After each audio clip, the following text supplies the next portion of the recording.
All right, I think we're live. Good morning, everyone. A happy Saturday. Let me make sure that this is streaming correctly. I have a story for you guys that I would like to share with you today.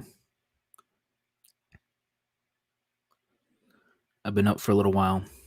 Was able to wake up early today as well.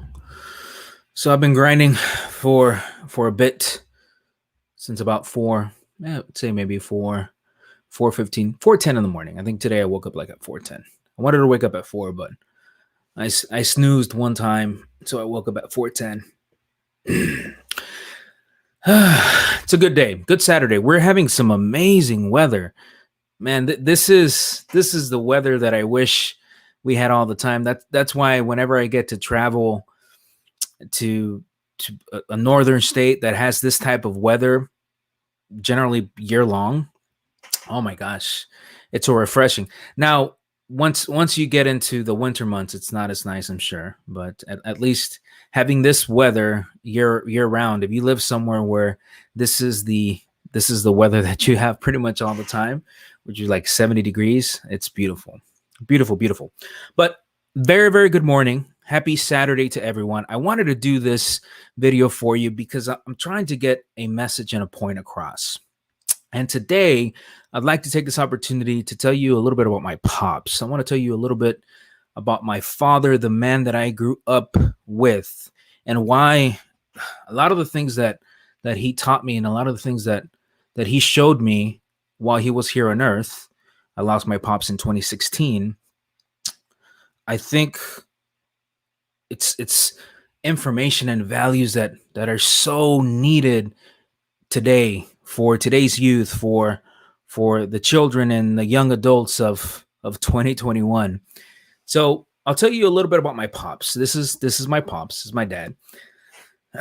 My dad was the poster child of Hispanic macho men, as you can see by the image, the picture that I have here in front of you guys. My pops was a pretty tough dude. Didn't necessarily have the best habits. He didn't have the best eating habits. If he could eat red meat every single day, he was game for that. Smoked quite a bit, actually smoked a lot. Drank tons of coffee. I think my pops probably drank 5 to 6 cups of coffee a day. But he was a hard worker, very disciplined, very responsible. I cannot tell you that I had a rough childhood because I didn't, because my pops and my mom both they provided. We were never wealthy. I was never a wealthy individual. We didn't have an abundance of money. I couldn't tell you that we did all of these amazing things and travel to Europe and all this stuff that people that have a lot of money do, because that wasn't us. But I can tell you that I never lacked for anything.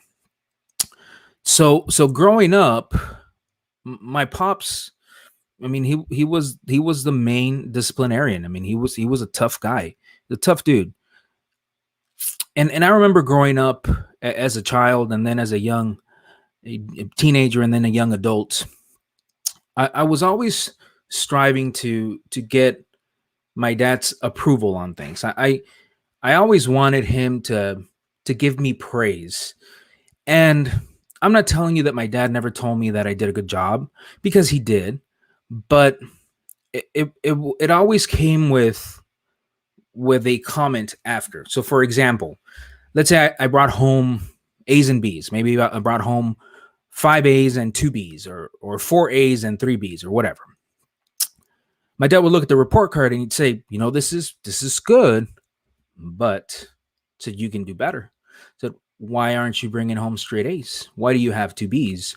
Or let's say, for example, I don't know, I did a project, or I did work around the house, or I did something that I thought was a good job, and my pops would tell me, well, that was okay, but it could be better. So my pops, he always had that statement. He always had that after statement. So he would tell me if I did a good job or an okay job. He definitely would tell me if I did not do a good job. He was very vocal about that. If I just flat out messed up, he would tell me.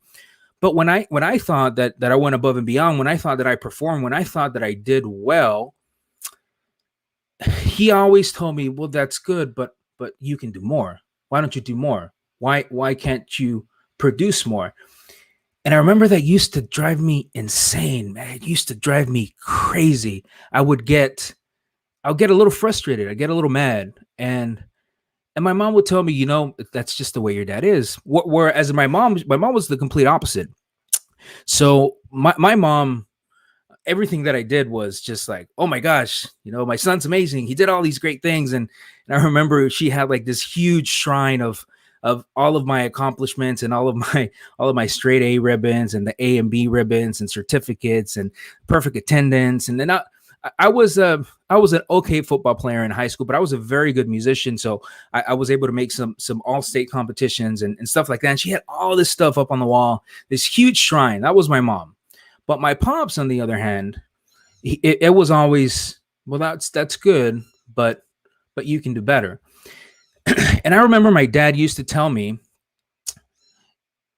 in life you can do nine things perfectly, and you can mess up on one thing, and people will completely disregard the nine things that you did perfectly, and they'll just look at that one thing. They'll look at the one thing that you messed up on, and that's what they're going to judge you on. He used to tell me that all the time.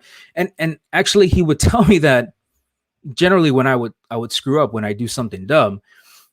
And I remember my justification was, hey, but I mean, I always do well. I mean, I'm always doing well. I always do what I'm supposed to do. I messed up this one time, but why are you judging me on this one time that I messed up? If all of these other times, I mean, I've always done what I'm supposed to do.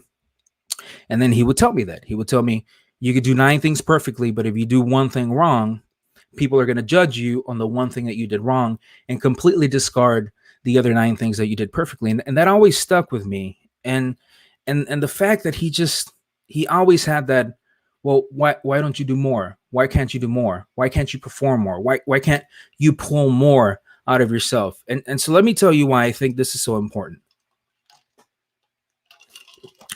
I think this is so important because my pops, and maybe a lot of you guys say this about, I think maybe a lot of people say this about their parents, and especially men about their fathers, but my pops was a smart guy. He was he didn't have a lot of education, but he was a smart dude. I remember that my dad worked construction his whole life. He just did heavy labor, heavy manual labor. He did construction. He was a maintenance manager. But I remember for a few years, my dad's boss was a millionaire, a very very wealthy man. And so he would put my dad in charge of doing these huge construction projects, like buildings, not real estate, I'm sorry, not residential real estate, but commercial real estate. These huge projects, and he would put my dad in charge. And I remember my dad would tell me these stories that this gentleman, my dad's boss, would bring in counselors, advisors, whatever, to look at the project and to give their input and their suggestions. And these guys were all educated. They had degrees. They were supposed to know what they were doing, more so than my dad, who was just pretty much a worker that just had some experience. And I remember my dad would tell me that these guys would come in and they're like, well, we're going to do things this way, and this way. And my pops was like, well, that's not going to work. And they're like, well, no, it's going to work. We're going to do it this way and this way. And my dad's like, fine, we'll do it your way. And then they would do it their way and it wouldn't work. And then my pops was like, well, now let's do it my way. And then they would do it my dad's way, and it would work. And I just, I always thought that was impressive because I know that my dad was a super smart guy, a hell of a lot smarter than me. He liked to work outside. He wasn't somebody who wanted to overcomplicate his life. There's a saying that, what happens when a man with money meets a man with experience. When a man with money meets a man with experience, the man with the experience leaves with the money, and the man with the money leaves with an experience. So my pops was a very experienced individual, very smart guy. And so he always liked to school people whenever he had an opportunity to do so, especially me. And so what my dad was doing by always telling me, well, that's good or that's okay, but you can do more, what he was doing is he was preparing me for life, because that's the way life is. Life does not give you a participating anything. I always think it's so funny that nowadays we give kids participation trophies. And we're always telling kids, and we're always telling today's youths and young professionals, hey, it's not a matter of whether you win or lose, as long as you participate. That's what's important. It doesn't matter whether you win or lose. But here's the problem with that, ladies and gentlemen, and people that are watching. Here's the problem with that. The problem with that is that life will not reward you for participating. Life will not reward you for participating. Last time I checked, if you apply for a job and you come in second, which means you lost, last time I checked, you don't get participation pay. You'd be lucky if you get a phone call. If you apply for a job and you don't get the job, you're lucky if you get a phone call, but you probably won't even get that. The only thing that's going to happen is you're not going to hear from anyone. And then 2, 3, 4 months later, you're just going to say, well, I guess they gave it to somebody else. That's the way life is.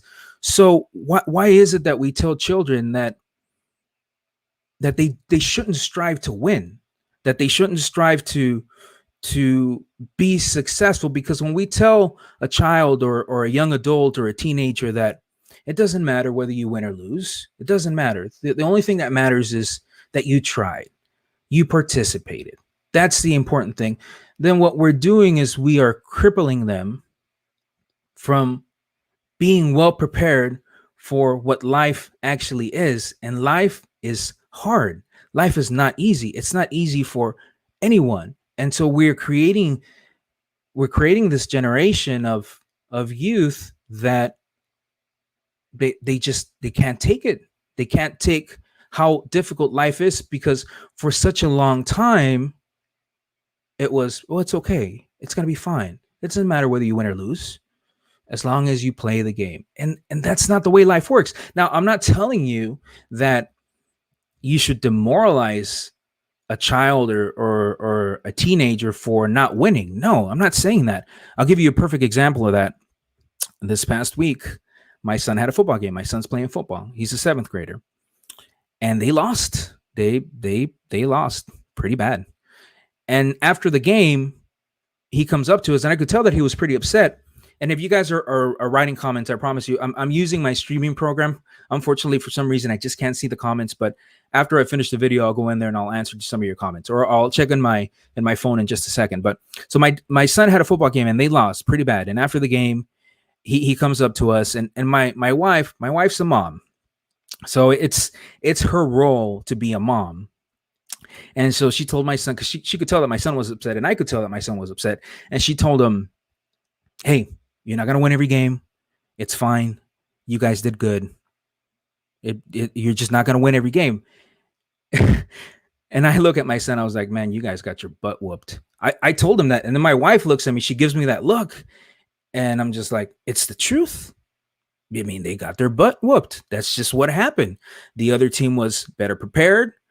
They were way more aggressive, and they were bigger. So the 3 things that you need to win a football game, they had it. But I told my son, I said, look, here are the things that I saw that you did right, and here are the things that I saw that you could do better. So even though you lost this game, and it's fine that you lost the game, it's not fine for you to be okay with losing that game and not wanting to do something about it. See, so that's the point that I'm trying to get across. I understand that you're not going to win all the time. Actually, you're probably going to lose more times than you're going to win. You're going to lose more times than you're going to win. That's a given. But what is it that you're going to do after you lose to make sure that the next time that you come up to the plate that you win?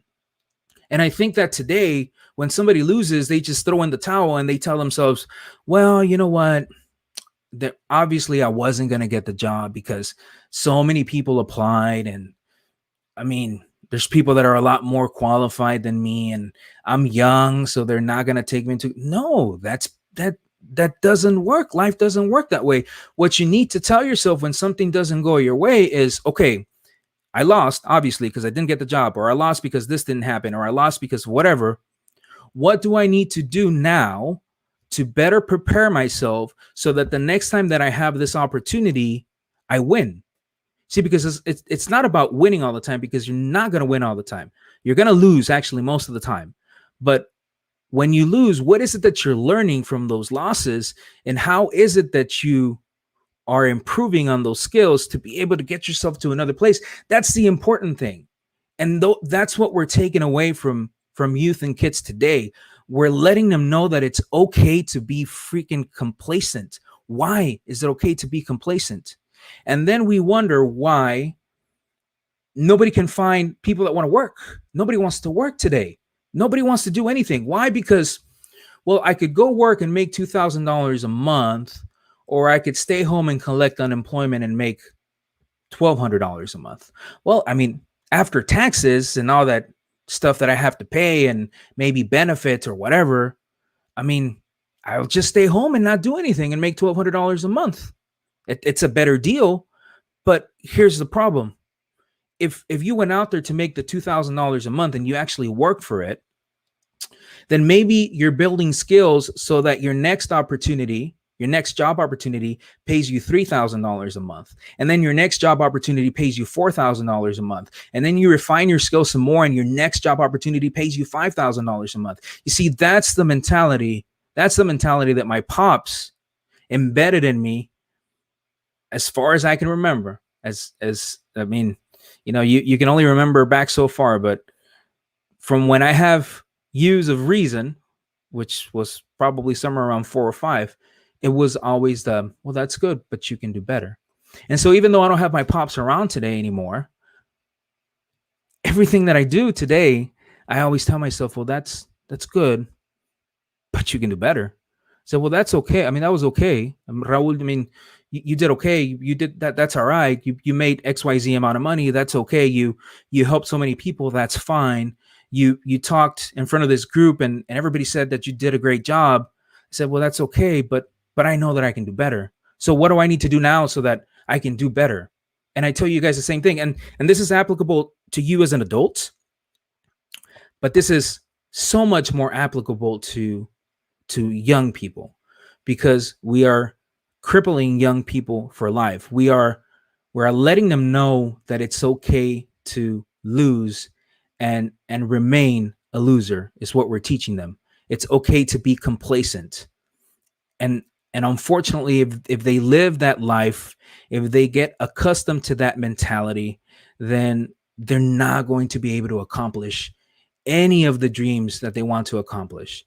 So I'm not telling you to demoralize your children. I'm not saying that. I'm not saying make them feel terrible because they lose a game or because they don't perform the way that they're supposed to perform, but within the love that you give them, because we all want to love our kids, but within the love and this is applicable for parents, it's applicable for teachers as well. If you are in a position where you get to communicate with youth on a regular basis, you have to set expectations and you have to tell them, look, you did not do this well. You didn't do this well. Now, I understand that you're not always going to succeed. I understand that you lost that game. I understand that this happened. I understand that this happened. But now what are you going to do to fix it? What are you going to do to make it better? Because if the next time that you are presented with this opportunity, you are not better, you haven't improved, then you're not making progress and you're not going anywhere. So love your children. Don't make them feel terrible because they lose something, but get them to understand that life, real life, cares about you winning and losing. Real life cares. Maybe right now because they're in school, maybe they're sheltered. They're not really getting exposed to real life situations because mom and dad and teachers and everyone are keeping them sheltered. But once they're gone and once they're responsible for themselves, if they keep that complacent mentality that, well, it's okay because I participated. So because I participated, then I put in effort. And because I put in the effort, then it's fine. It doesn't matter whether I won or lost. No, it does matter. It matters whether you win or lose. Because if you win and you figure out a way to win with frequency more often, then you're going to be able to get to the place that you want to get to. You want to get to the six-figure income. You want to have $250,000 in assets. You want to have $500,000 in assets. You want to have $1 million in assets. You want to climb up the corporate ladder. You want to go from being a teacher to being a principal. You want to become a doctor. You want to become a lawyer. You want to do all of these great things. And you need to understand that when you lose, and you're going to lose more often than you're going to win, you need to take that to heart. And you need to tell yourself in your mind, what do I need to do better? And when you do win, when you do happen to have those victories and those successes, sure, celebrate that. Celebrate that for a little bit, but then tell yourself, well, that was good, but what can I do better? And I'll leave you with this, because my dad used to have this saying, and the saying goes something like this. He used to say, I'm going to say it in Spanish, then I'll translate it to English, but he used to say, más sabe el diablo por viejo que por diablo. And what that means is the devil is wiser, not because he's the devil, but because he's old. You see, so my pops was a lot older than me, and he had lived a lot more life than me. So he definitely had a lot more experience than me. And every time that he told me, well, that's good, but you can do better, it's because in his past, in the life that he had already lived, he had already experienced that. He already knew that it doesn't matter whether you do 9 things right. If you do one thing wrong, people are going to judge you on that one thing that you did wrong. And he already knew that. So he was mentally preparing me for that. And you need to mentally prepare the youth and anyone that you influence in the same way, because it's important. The people in my life, some of my closest friends today are a lot older than me. Some of the gentlemen that I'm blessed to have in my life today that I call friends, a lot of them I call mentors, are 50, 60, 70 years old, successful men. Why? Because they have a lot to teach me. I may know a little bit more than they do on some aspects of life, maybe on the financial side or whatever, things that they don't understand. But as it pertains to life, they have a lot more ground covered. So they can school me on a lot of things. And you know what I do when somebody brings criticism to me, especially if it's somebody that's older and I know that that particular person has been successful? You know what I do when they give me criticism? I listen. I just close my mouth. I'm like, I'm all ears. Tell me what I need to do. But so many of us today, somebody tries to give you some criticism, whether it's constructive or not. But somebody tries to give you criticism and you just, oh, well, that guy's just jealous. Whatever. Even if somebody is jealous and they're giving you just flat out negative criticism, that's not constructive and it's not intended to make you better in any way. Even when somebody does that, I will tell you that you can learn from that, because you can use that as fuel and be like, obviously, this guy doesn't believe that I have the skills or the talent to get where I need to get to. So I'm going to prove that individual wrong. It's obvious that they don't think that I'm talented or capable to be able to do this. Let's prove this guy wrong. Those are the things that you need to do. So, ladies and gentlemen, for what it's worth, just remember this. Remember this. You could do 9 things right and 1 thing wrong, and people will always remember you for the 1 thing that you did wrong. Always give a little bit more. Even when you succeed, figure out a way to find another gear, because even though you do well, or even though you did well, you can always do better. And that was my pops, and that's what he taught me, and that's what I live by every single day from now until the day that I'm no longer here. You guys have a very, very blessed Saturday. This was a very long video, but I had a lot of information to share with you. Beautiful day. I hope you guys watch it. Please share it with your friends, and you guys have a beautiful, beautiful Saturday. Thank you.